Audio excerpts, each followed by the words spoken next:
So today I'm going to do a follow-up video on a short I did recently, basically about why the two derivative formulas are the same. Okay, so I assume you guys already know these two methods to find the derivative, the two different limit definitions, and I'm going to show why they mean exactly the same thing.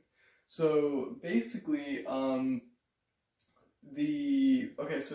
this, the first thing I'm going to do is I'm actually going to replace the x with an a.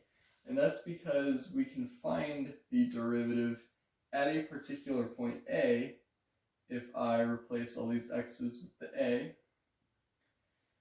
And so now we have some constant a, right? Some real constant a. And we're trying to find the derivative at that point, okay? So what we need is a point a comma f of a, and we also need a plus h comma f of a plus h. So let me just draw a pictorial representation of that, just so you can see what's going on and what these, why we have these two different definitions, because they mean the same thing, but they're just different ways of getting to that. So let's say we have a point, I don't know, you can put that point there. Actually, let me first draw the line. So let's say we have some function there, I don't know, and we have this point, so this is a comma f of a, right? And we are going to have another point, I'm just going to put it there. So this is a comma f of a, and this is a plus h comma f of a plus h, okay? And so this difference here, this in the x difference, that's h. So I can put an a here and an a plus h, and you'll see that this difference is h. And there's a very small difference in the y value, so I'm not going to label that there.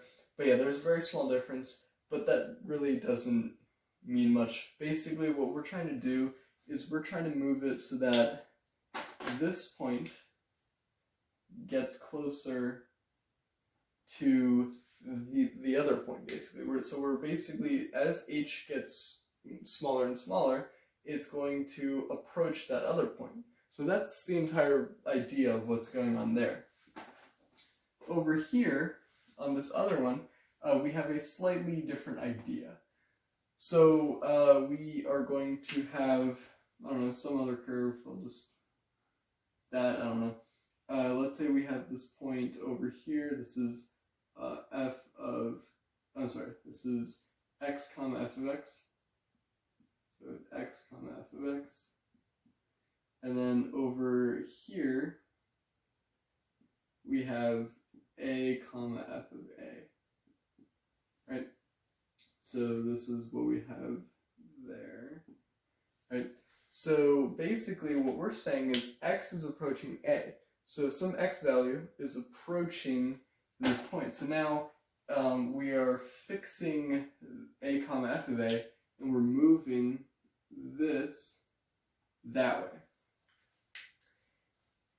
And so you can see that there is a slight difference in how we interpret what's going on, but they mean the exact same thing. So here we're talking about, like, oh yeah, there's a small difference, and we're making that difference really, really small to the point where it's negligible.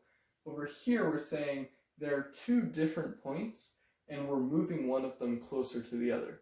So they mean the same thing, just in different words, and they're used, I mean, you can use them for any way you want, but it's just more convenient to use them sometimes for a particular example or something. So this is basically it. So now, how do we show this algebraically? So we have this expression and this expression. We want to algebraically show that they mean the same thing. Well, you can notice that they both have some form of f of something minus f of something over something, right? And they're both the same limit. So what if we can notice that we have this h and this x minus a. So let's say if h equals x minus a, what does that change? So I'm going to work with this first limit. So that what makes this f prime of a. So so f prime of a is equal to the limit, and I'm going to erase all of these h's from our equation. I'm going to get rid of every single h and replace it with this. So what we have is x minus a, so if x minus a approaches 0. So that expression approaches 0 of f of, so I said a plus, and then h is x minus a, so actually I can do this. So we have x minus a. So I can put this in blue just so you can see what's going on. So I have x minus a, and then minus f of h, f of a, and I'm going to keep that f of a because a is fine, I just wanted to get rid of h. And then on the bottom, this is the motivation for making the substitution. Again, this is going to be x minus a down here. So we can work with this. So what we have now is that we have f prime of a is equal to the limit, and we can rethink of how we talk about this. X minus a approaches 0. Well, x minus a approaches 0 just means that x is going to approach a, so we can write it that way. So x approaches a of f of a minus a, that's just 0, so we have f of x minus f of a over x minus a. And hey, look what we have. This is exactly the same as that. And that's it. I mean, that's the entire proof. And you can go the other way too, just by making that substitution again, h equals x minus a, and just working backwards. And I just think moving from here to here makes it, I think that's clear, but you can go the other way as well. So yeah, I just want to make this video to kind of explain what's going on. So I really hope you enjoyed. Thank you guys for watching, and I'll see you in the next video. Bye guys!